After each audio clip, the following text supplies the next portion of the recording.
BigQuery is powerful, but it charges based on the amount of data you scan, so writing cost-efficient queries is not just about speed, it's about saving money too.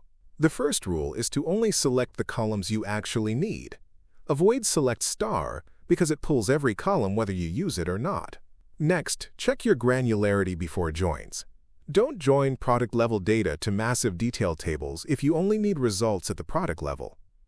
Always filter on partitioned or clustered fields when possible, because that limits the amount of data BigQuery has to scan. Choose the correct join type.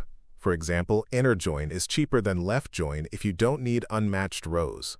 Be careful with wide filters like %text%, because that pattern forces BigQuery to scan every row, whereas anchored filters like text% are far more efficient.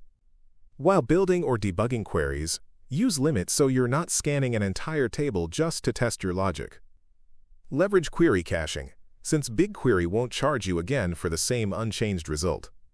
And finally, don't forget the Preview tab, which lets you check a table's structure and sample rows without scanning the full dataset.